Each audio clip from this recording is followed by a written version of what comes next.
El 18 de octubre del año 1955 muere en Madrid José Ortega y Gasset. El mundo intelectual y estudioso acude en masa al entierro del gran pensador español. Ortega y Gasset, filósofo, profesor y escritor, ha muerto a la edad de 72 años en el momento más brillante de su obra y de su pensamiento. En el cementerio de San Isidro, los cipreses van quedando atrás en este su último viaje en el camino de la eternidad. Ortega, que tanto amó la vida, hizo de su vida, de su desilusionado vivir, un sistema filosófico.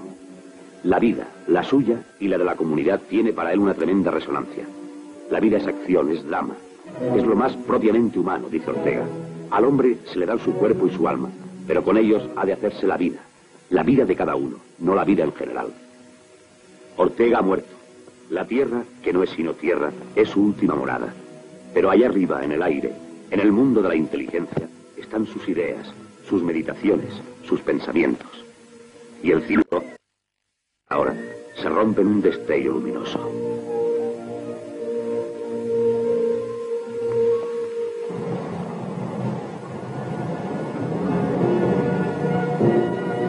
Ha pasado el tiempo. La calle donde vivía José Ortega y Gasset está desierta. La casa ha quedado vacía, pero el recuerdo de Ortega vive permanentemente aquí, para que oigamos su voz conservada en un viejo disco.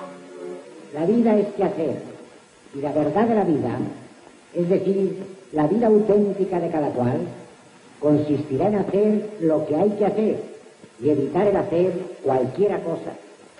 Para mí un hombre vale en la medida que la serie de sus actos sea necesaria y no caprichosa, pero con ello estriba la dificultad del acierto. En su rincón de trabajo, el tiempo, su tiempo, se ha detenido.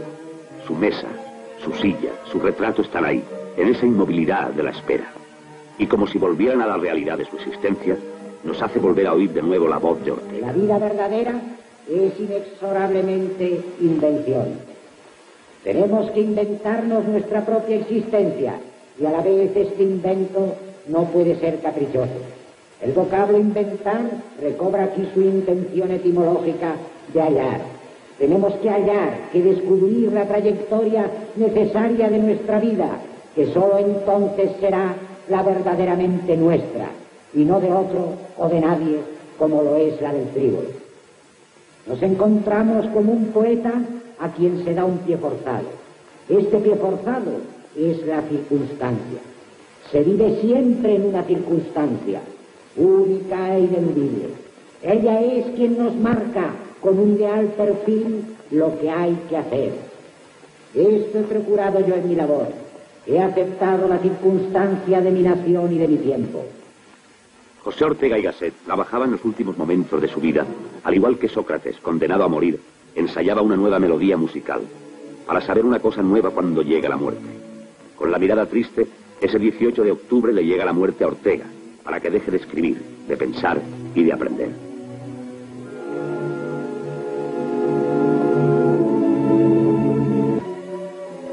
Pasan los años, pero el pensamiento y los recuerdos siempre estarán presentes en su mujer y su hija.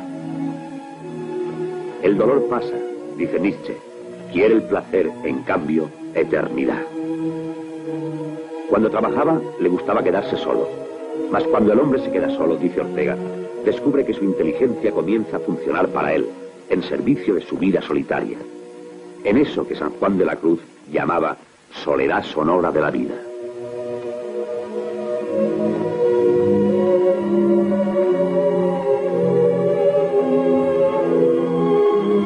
José Ortega y Gasset nace en Madrid un luminoso amanecer del año 1883, el día 9 de marzo, en esa casa de la calle de Alfonso XII, frente a los Jardines del Retiro. Sus padres, Dolores Gasset y José Ortega y Munilla, eran personas ilustres, de familia liberal y de fama en la política y las letras. Viven los inviernos en Andalucía, en la bella ciudad de Córdoba, y pasan los veranos en Madrid, por necesidades del trabajo de Ortega y Munilla, como director del periódico El Imparcial. José es el segundo de sus 4 hermanos. Eduardo es un año mayor, y Rafaela y Manuel le siguen 1 y 2 años después.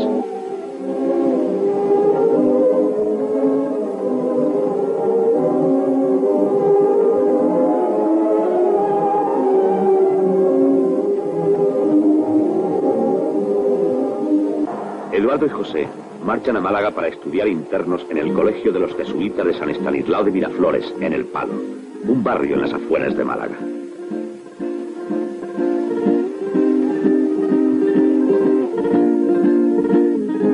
En estos mismos pasillos y estas mismas clases estudian los hermanos Ortega con el padre Coloma, que muy pronto descubre en el pequeño José una inteligencia privilegiada y le enseña griego, alcanzando en sus estudios la máxima calificación, que entonces era el número 1. Aún se conserva su expediente en los archivos con todos sus sobresalientes. A los 9 años hace José la primera comunión, oficiando en la ceremonia el obispo de Málaga, doctor Espínola. El don de observación se centra pronto en José, y como ese ojo de la barca mira al mar, a las gentes y a las cosas.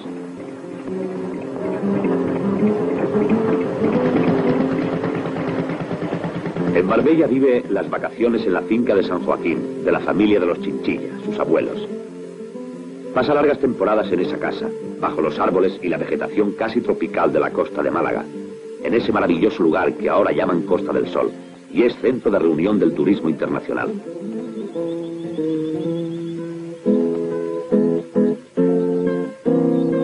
Durante muchos años, cuando ya era famoso, Ortega solía venir a este lugar a sentarse en la penumbra de la sombra, en ese sillón, y contemplar el cielo siempre azul de Andalucía y escuchar el canto de los pájaros.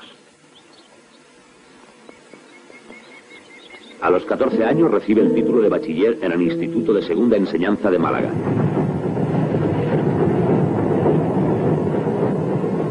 Marcha en tren y atraviesa el paso de Despeñaperros, dejando atrás su niñez andaluza y luminosa para llegar al nebuloso mar Cantábrico vasco.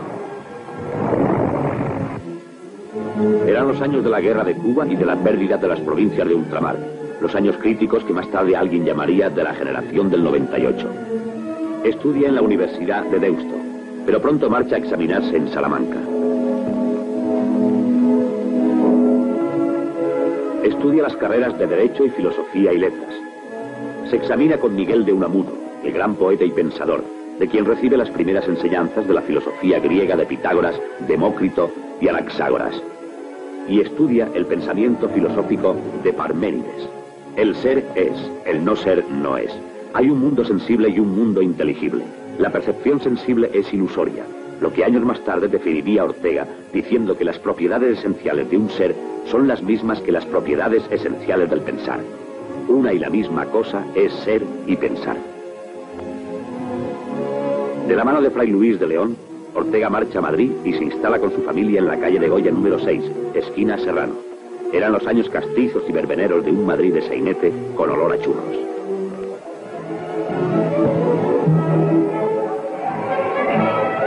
Ortega se retrata y se sobresalta ante la noticia insólita del choque de un avión con un tren. Era el avión del famoso Bedrines, que esquelético y frágil sucumbe ante la poderosa locomotora, símbolo rugiente del progreso, de entonces, de cuando las casas de Madrid tenían miradores, balcones cerrados por cristales para mejor observar la calle y ver a la gente. Como Ortega ve esa multitud de sombreros de paja iguales al suyo. Esas multitudes que años más tarde llamaría hombres masa. Se licencia en Filosofía y Letras en la Universidad Central y se doctora con la tesis Los terrores del año 1000. Escribe en El Imparcial y conoce a Rosas Potorno. En el año 1905 consigue una beca y el tren le lleva a Alemania. Se deja la barba y estudia en Leipzig, Nuremberg, Múnich y Colonia. Va luego a Berlín y Marburg. Se quita la barba y se disfraza de Balzac. Y en el año 7 vuelve a Madrid. Escribe artículos polémicos en El Imparcial y El Faro, y se conmueve por los graves sucesos de Barcelona y la guerra de Melilla del año 9. Es nombrado profesor de Psicología, Lógica y Ética en la Escuela Superior del Magisterio y publica su trabajo de becario Descartes y el método trascendental, haciendo un estudio de los conocimientos filosóficos de su profesor Hermann Cohen. Se casa con Rosa Espotorno y gana por oposición la cátedra de Metafísica de la Universidad Central, vacante a la muerte de Salmerón. El matrimonio en 1911 va a Alemania y en Marburgo nace su primer hijo, Miguel Germán, pero no llega nunca a tomar posesión. Funda la revista España, nacida, dice Ortega, del enojo y de la esperanza, reuniendo en torno a él a los intelectuales más famosos de la época: Ramón Pérez de Ayala, el dibujante Marco, Luis Pello, Pío Baroja, el doctor Pitaluga, Azorín, Luis de Zulueta, el dibujante Bagaría, Antonio Zulueta, Penagos y el editor Ruiz Castillo. Colaboran también Maeztu, Menéndez Pidal, Eugenio Dors, Valle Inclán y Unamuno. Publica Ortega su primer libro de ensayos filosóficos, Meditaciones del Quijote, un estudio sobre la esencia de lo español en contraposición con ese Quijote actual que parece huir de la barbarie arquitectónica de la ciudad. En su afán de una reconstrucción nacional da una conferencia en el Teatro de la Comedia sobre vieja y nueva política. Mientras en París reyes y jefes de Estado se reúnen en esa alegoría pictórica en una conferencia de la paz cuando ya suenan los cañones de la Guerra Mundial del 14. Ortega y Gasset se instala en el número 2 de la Casa de Oficios, frente al monasterio del Escorial. Vive a la vista de ese pedernal gigantesco que espera el choque de la conmoción divina. Hosco y silencioso, dice Ortega, el monasterio guarda el paisaje de granito con su gran piedra lírica. Es el esfuerzo consagrado al esfuerzo.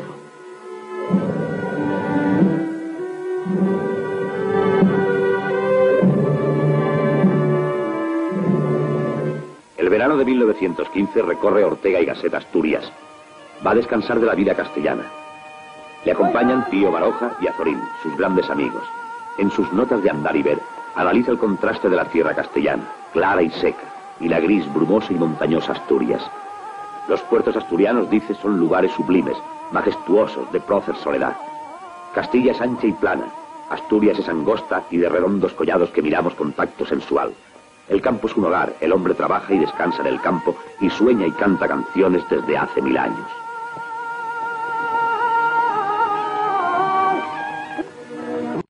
En 1916, Ortega marcha a la Argentina acompañada de su padre Ortega y Munilla. Va a ocupar la cátedra creada por la Institución Cultural Española en la Universidad de Buenos Aires. Nace en Madrid su tercer hijo, José.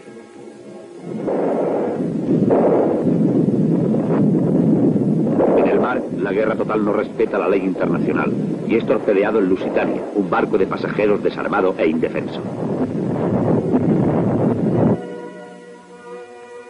El regreso a España es peligroso.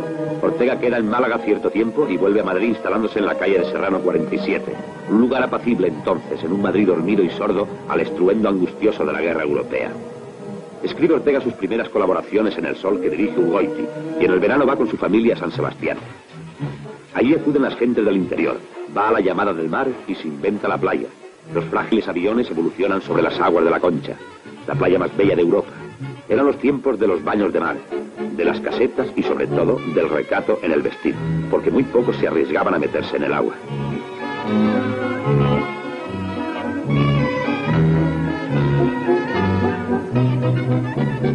Viajan en el pequeño tren costero a Zumaya. El tren era entonces una parte esencial del paisaje. Durante 10 años Ortega y su familia veranean en Zumaya, cuando era un pequeño puerto pesquero escondido en la ría, sin hoteles y sin turistas.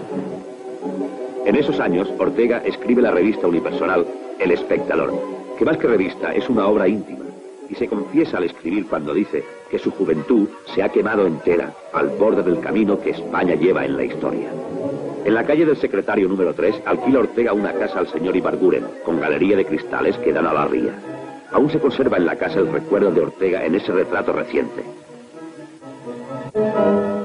Y la mecedora, al quedarse quieta, nos hace retroceder 40, 50 años para ver a Ortega sentado en esta galería con su mujer Rosa y sus hijos José, Miguel y Soledad.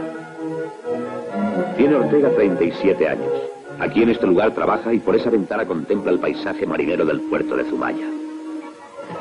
A Ortega le gusta ir por el paseo de las Catalpas camino del Faro y asomarse a la playa de San Telmo.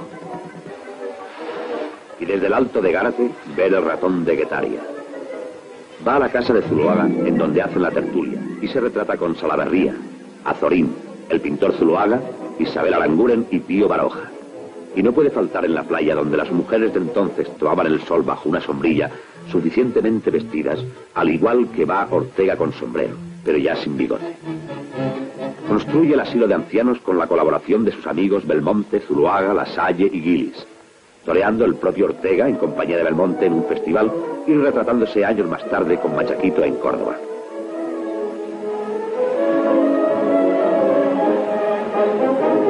Era el momento glorioso del toreo de Joselito y Belmonte, los dos grandes de su época, amigos y rivales en los ruedos y en el entusiasmo taurino de Ortega.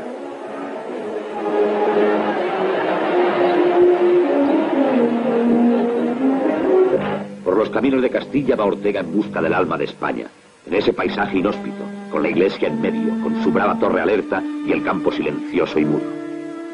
Ortega se compra su primer coche y recorre Castilla.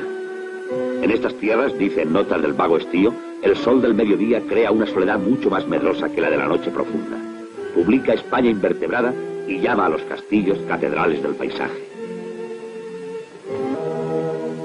Funda la revista de Occidente instalándose años después en la Gran Vía madrileña. Aquí se reúne su famosa tertulia que antes hizo famoso el café La Granja Helenar. La tertulia era una necesidad de comunicación espiritual y literaria, y la revista una ventana al conocimiento europeo de la inteligencia. Ahora su hijo José, en su segunda época, mantiene el más alto nivel cultural. De su amistad con Ramón Gómez de la Serna, el gran creador del humor moderno español, vuelve al mundo castizo de la verbena madrileña y se divierte con el insólito monigote del pim pam pum o el valiente matador de toros de cartón. En este mismo año 23 publica El tema de nuestro tiempo y las Atlántidas. En el año 28 hace su segundo viaje a la Argentina. Un escritor, piensa Ortega, no debe sentirse más distante de Buenos Aires que de Madrid. Pero en aquellos años corrían en España vientos de inquietud, violencia y libertad. El mundo universitario se enfrentaba a la dictadura de Primo de Rivera. Ortega y otros catedráticos renuncian a la cátedra. Escriben El Sol sus famosos folletones, analizando la misión de la universidad. El Teatro Beatriz lo convierte en cátedra libre, dando un curso de historia, literatura y filosofía. España padecía y padece un déficit de orden intelectual. Había perdido la destreza en el manejo de los conceptos. Era preciso enseñarla a enfrentarse con la realidad y transmutar esta en pensamiento, con la menor pérdida posible. Este ensayo de aprendizaje intelectual había que hacerlo allí donde estaba el español, en la charla amistosa, en el periódico, en la conferencia. Y era preciso atraerle hacia la exactitud de la idea con la gracia del giro. En España, para persuadir, es menester antes seducir. Aquel año 30, Ortega y su familia veranean en Francia, en Gavagny, al pie de los Pirineos. Ortega observa el mundo desde su apartado rincón y hace su gran hallazgo, el hombre masa. Dos primeros rasgos le caracterizan, dice, la libre expansión de sus deseos vitales y la radical ingratitud hacia cuanto ha hecho posible la facilidad de su existencia. Es un hecho el advenimiento de las masas al pleno poderío social, y como las masas no deben, no pueden dirigir la sociedad, quiere decir que Europa sufre una grave crisis. La aglomeración, la muchedumbre se posesiona de todo, lo llena todo. Vivimos bajo el brutal imperio de las masas. Masas ha habido siempre, lo actual es su rebelión. Y se pregunta, ¿quién manda en el mundo? Las masas, afirma Ortega, no desean la convivencia con lo que no es ella. El hombre masa no quiere dar razones, no quiere tener razón. Es el derecho a no tener razón, la razón de la sinrazón. En la Universidad Central habla Ortega y Gasset. La historia es hoy para Europa la primera condición de su posible saneamiento y resurgir. Porque cada cual solo puede tener sus propias virtudes y no la del prójimo. Europa es vieja. No puede aspirar a tener las virtudes de los jóvenes. Su virtud es el ser vieja, es decir, el tener una larga memoria, una larga historia. Los problemas de su vida se dan en altitudes de complicación que exigen también soluciones muy complicadas. Y estas solo puede proporcionarlas la historia. De otro modo había un anacronismo entre la complejidad de sus problemas y la simplicidad juvenil y sin memoria que quisiera dar a sus soluciones. Europa tiene que aprender en la historia, no hallando en ella una norma de lo que puede hacer. La historia no prevé el futuro, sino que tiene que aprender a evitar lo que no hay que hacer. Por tanto, a renacer siempre de sí misma, evitando el pasado. Para esto nos sirve la historia, para libertarnos de lo que fue. Escribe su famoso ensayo El César, los conservadores y el futuro. Funda con Marañón y Pérez de Ayala la agrupación al servicio de la República y elige una ciudad castellana, Segovia, para celebrar su primer acto más literario que político en el Teatro Juan Bravo. Hace la presentación de los oradores el poeta Antonio Machado, profesor de francés en el Instituto de Segovia. Bagaría hace exclamar a Juan Español un "está claro" rotundo. Pero los acontecimientos políticos se precipitan. Va a sonar en el reloj de la Puerta del Sol la hora ruidosa y desordenada de la proclamación jubilosa de la República.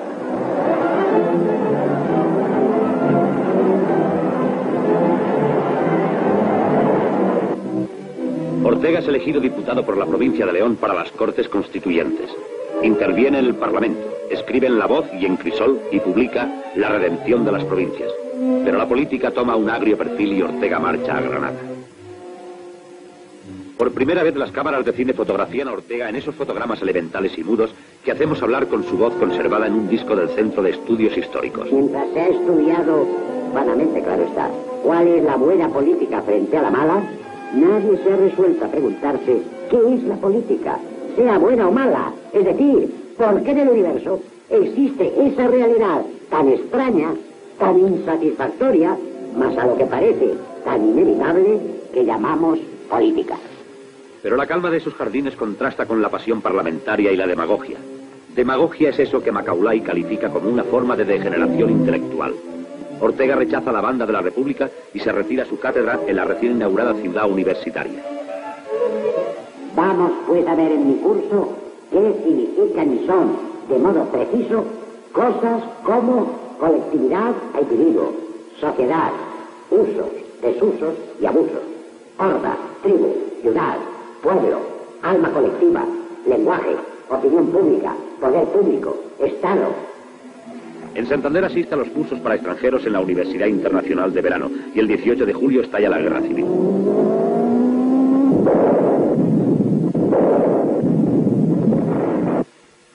Ortega se traslada a la residencia de estudiantes de Madrid y entristecido y enfermo marcha a París y Holanda, y más tarde convalece en Portugal.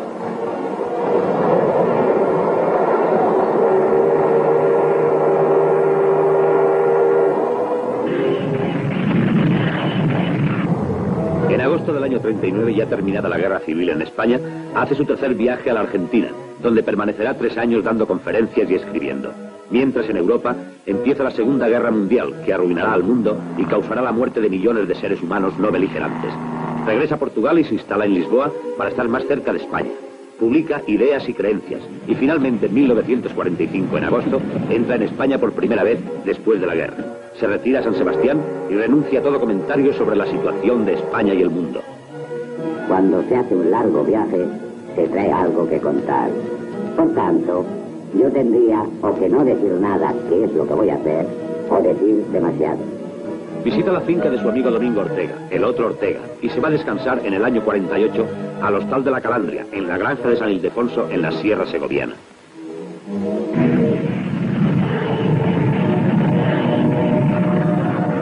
Al año siguiente, realiza un viaje a Estados Unidos. Invitado a Aspen, en el Colorado, durante el centenario de Goethe, habla al público traducido por Thornton Wilder, exclamando con entusiasmo: Norteamérica es maravillosamente adolescente. Europa, y durante 2 años vive en Alemania dando numerosas conferencias. Europa, dice, es un equilibrio, es algo al que... Damos el claro nombre de Europa. Vocablo, que acaso significa, en su más vieja etimología, paisaje ancho y claro a la vista. Por cierto, el primer hombre que ha empleado el término los europeos, en el sentido que hoy sigue teniendo, por tanto, con conciencia de la amplia unidad y afinidad de pueblos que representa, es un cronista español del siglo VIII.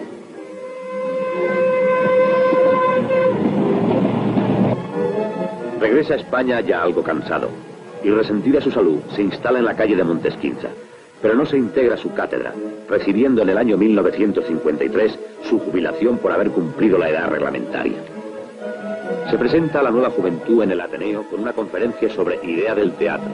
Más tarde da unos cursos libres sobre una interpretación de la historia universal.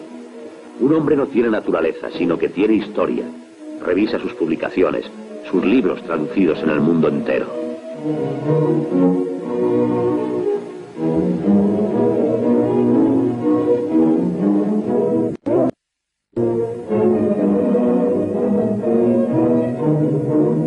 Reúne a toda la familia y se retrata con sus 9 nietos, su mujer y sus hijos.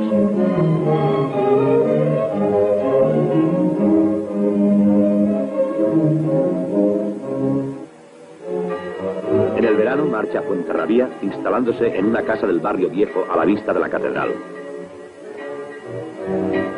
Se retrata con su nieto y con esa caracola, que bien pudiera contarles bellas historias del mar, de aquel mar infinito, propicio a la aventura, que aquí en la ría del Bidasoa se limita en Francia, en Europa y en el mundo dolorido de la posguerra, de la bomba atómica y la competencia espacial.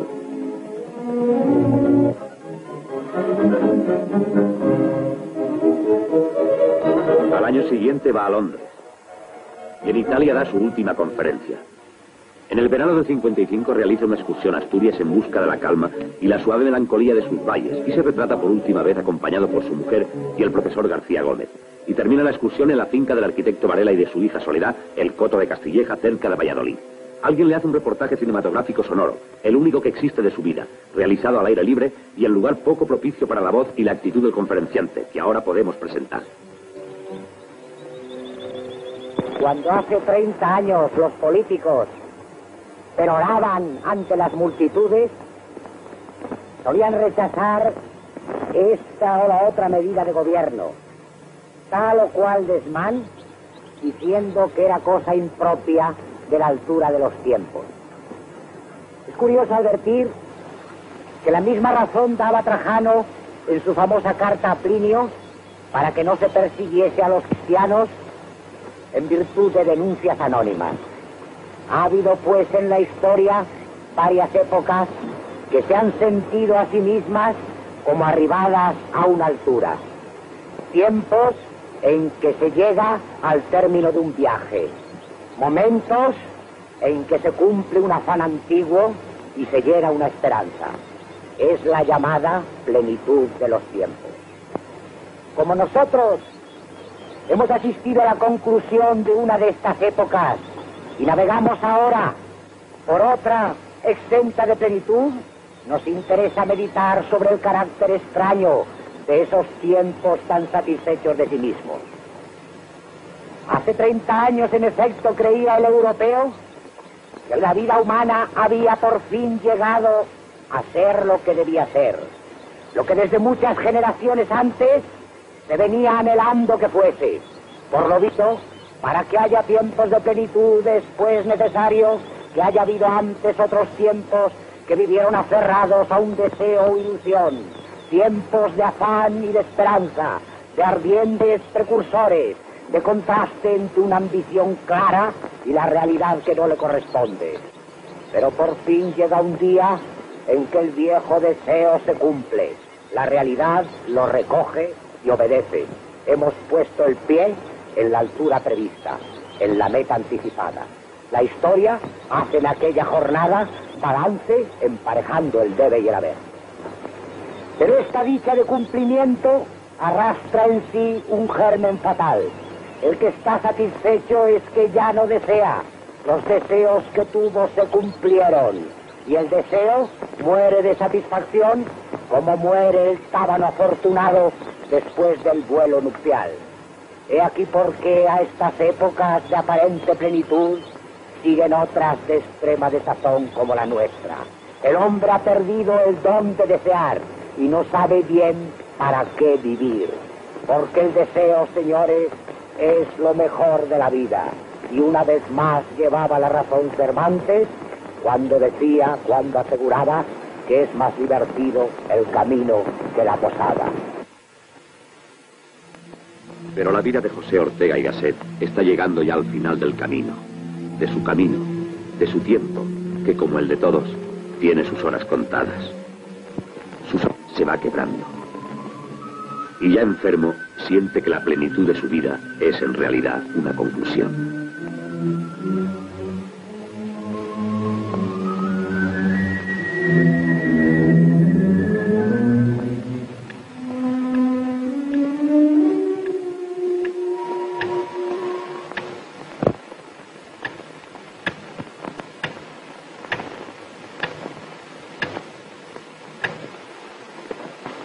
Trasladado a Madrid, muere el 18 de octubre del año 55. Tenía 72 años. Con su muerte España pierde uno de los pensadores de mayor influencia de nuestro siglo. Su vocación intelectual, de gran emotividad, y su prosa diáfana y profunda le sitúa además en un lugar destacado de la historia de la literatura española.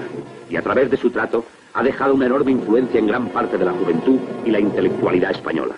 A lo largo de su vida y de toda su filosofía, más que un evitar y un eludir, ha dicho siempre Ortega: la vida es hacer.